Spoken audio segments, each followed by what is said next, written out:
दोस्तों, रामायण तो आप सभी ने देखी होगी और रावण के बारे में भी आप सभी लोग जानते होंगे। तो दोस्तों, रावण एक तमिल राजा था।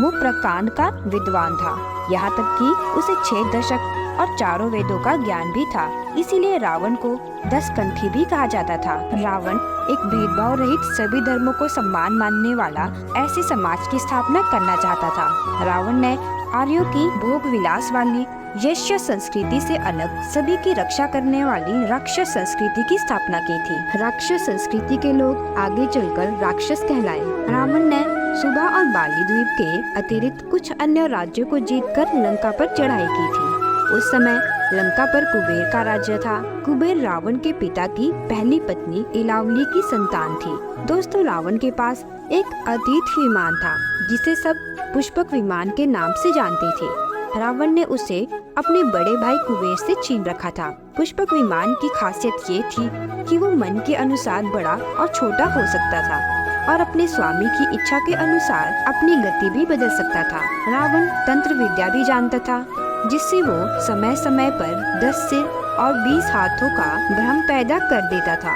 रावण के पास 4 बड़े हवाई अड्डे थे। जब रावण सीता का हरण करके लंका ले गया था, तो जब उसकी पत्नी मंदोदरी को ये बात पता चली कि उसके पति ने साधु के रूप में माता सीता का हरण किया है और हरण के समय सीता ने अपनी सहायता के लिए बहुत पुकार की थी, तब महारानी मंदोदरी ने रावण से कहा कि सीता हरण के समय आपने साधु का रूप धारण क्यों किया?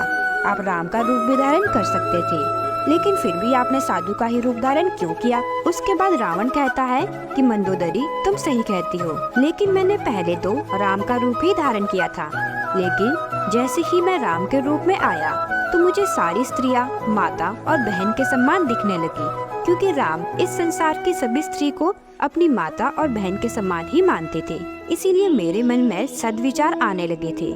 इसीलिए मैंने सोचा कि क्यों ना ऐसा रूप धारण किया जाए जिस पर लोग बिना किसी संदेह से अटूट विश्वास और श्रद्धा रखते हो, और आगे चलकर इसका एक रूप ऐसा भी हो सकता है। इसीलिए मैंने एक साधु का रूप धारण किया, ताकि समाज को भी ज्ञात हो जाए कि हर साधु साधु नहीं होता। दोस्तों, हर साल दशहरे पर रावण का दहन किया जाता है, पर क्या हम उसका दहन करते हैं? जो हमारे अंदर घमंड, अहंकार और अभिमान के रूप में एक सांप की तरह कुंडली मारकर बैठा है, अगर नहीं तो रावण का दहन करने से कोई फायदा नहीं होगा। तो दोस्तों, मुझे उम्मीद है आपको आज की ये वीडियो पसंद आई होगी।